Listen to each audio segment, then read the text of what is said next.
चांदिवलीमध्ये ठाकरेंच्या शिवसेनेला धक्का बसलाय, कारण चांदिवलीमधले 3 शाखा प्रमुखांचे राजीनामे आता उद्धव ठाकरेंकडे आले। निष्ठावंतांना डावलून बाहेरील आयात उमेदवारांना संधी दिली जाणार आहे। प्रभाग क्रमांक 161, 159, 157 तल्या शाखा प्रमुखांचे राजीनामे सध्या उद्धव ठाकरेंकडे गेले। या क्षेत्रात गेल्या अनेक वर्षापासून कार्यरत आहे। ज्या पक्षप्रमुखांनी मला ही संधी उपलब्ध करून दिली, मी त्यांचा अत्यंत आभारी आहे। मी एक निष्ठावंत कार्यकर्ता म्हणून पक्षाची प्रत्येक जबाबदारी पार पाडत आलोय। पक्षाच्या पडत्या काळात मी पक्षाशी एकनिष्ठ राहिलो। गेले 9 वर्ष पक्षासाठी मी दिवस रात्र मेहनत केली, पक्षासाठी केसेस अंगावर घेतल्या, पण चांदिवली विधानसभेमध्ये निष्ठा विकली गेली।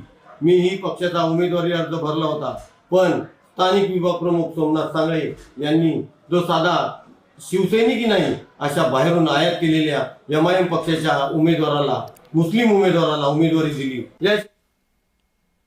आणि या संदर्भामध्ये अधिक माहिती जाणून घेऊयात। माझा सहकारी महेंद्र जोईल सध्या आपल्या सोबत आहे। महेंद्र, निष्ठावंतांना डावलून बाहेरील आयात उमेदवारांना उमेदवारी ठाकरेंनी दिलेली आहे आणि याच कारणावरून या 3 शाखा प्रमुखांनी राजीनामे दिलेत, काय माहिती आहे?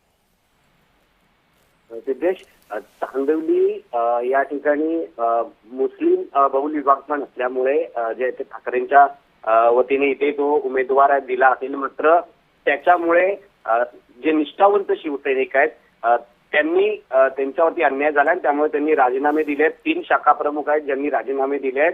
त्याच्यामध्ये उमाकांत बंगिरे, प्रशांत नलगे, बाळकृष्ण गटे या शाखा प्रमुखांनी राजीनामे दिले आहेत। प्रभाग क्रमांक 61, 161, 159 आणि 157 इथल्या शाखा प्रमुखांनी हे राजीनामे दिले। निष्ठावंतांना डावलून बाहेरील उमेदवार आयात उमेदवारांना जी उमेदवारी दिली त्यामुळे यांनी राजीनामे दिले आणि त्यामुळे एक मोठा फटका आहे तो ठाकरे गटाच्या उमेदवाराला पडू शकतो। त्यामुळे या उमेदवारांना विभाग प्रमुख जे आहेत ते सोमनाथ सांगळे यांनी उमेदवारी दिली आणि त्यांच्यावरती गंभीर असे आरोप केलेत। त्यामुळे मागील 161 यामध्ये पैशांसाठी मराठी विभागातील एमआयएम मधून निवडून लढवलेला मुस्लिम उमेदवार दिल्यामुळे या शाखा प्रमुखांमध्ये नाराजी आहे।